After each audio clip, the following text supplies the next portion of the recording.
No enderezo de internet granxafamiliar.com pódese contactar con esta rede de granxeiros integrados nun proxecto de investigación da Universidade de Santiago.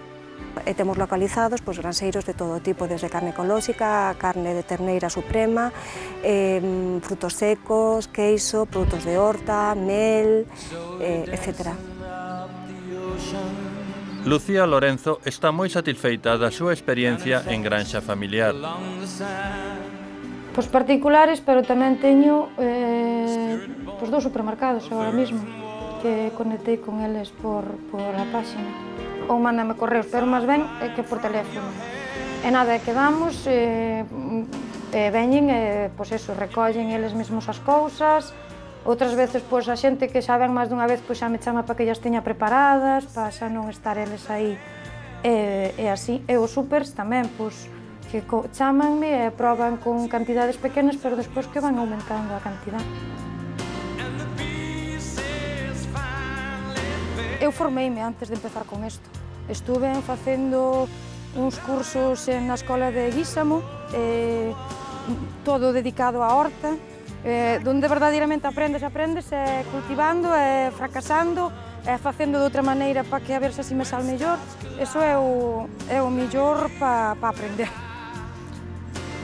Pensa que vivir e traballar no campo ten moitas vantaxes.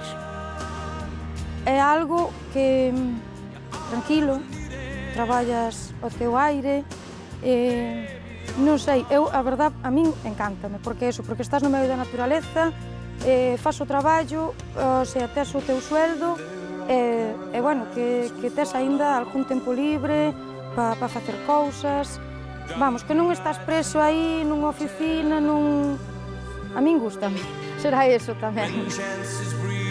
Que eu sábado e domingo non recollo, salvo que me veña alguén, pois eso, pola páxina, que me veñen moitos sábados, entón pois veño con eles a recoller e eso, pero que non o traballo este de fuerte, de plantar, de recoller así o fuerte, o sábado ou domingo non.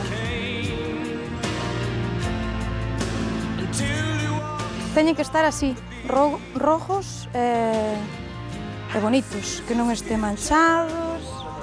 Este está para un cliente. Este xa non valdría, como é pequeno, isto sería de regalo. Son bonitos, e moi ricos. Nós temos información directa cos granxeiros e digamos que o nivel de todos os granxeiros é satisfactorio.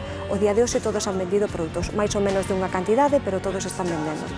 No futuro, nós o que queremos que isto sea unha grande familia, é dicir, granxa familiar, e que haxa máis granxeiros, que poidan vender os seus produtos, é dicir, a un precio xusto, ademais, porque nós intentamos que este produto, aparte de calidad, sea un produto dun precio xusto, é dicir, que as comisións que se levaban ou que se levan os intermediarios desaparezcan, é dicir, se beneficio tanto o granxeiro como o propio comprador. Me pediu a 50 céntimos cada lechuga, que as metemos así.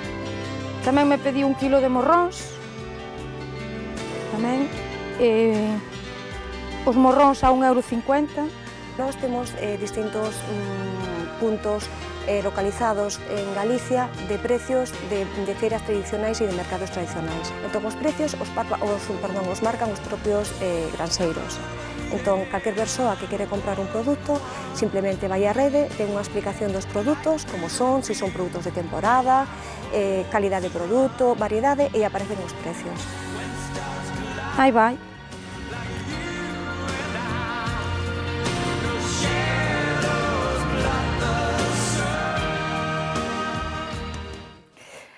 Imos dicilo ben, Imos dicilo ben. A batalla que hoxe se conmemora e este grande xogo de rol está no libro Guinness do récord. Que logo aquí todo o mundo fai bromas comigo, porque me equivoco. En fin, Ánxela Loira está hoxe mergullada nese mundo medieval de loitas.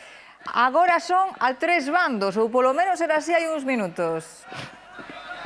Bueno, aquí xa non se sabe, porque dixemos que iba a mudar a historia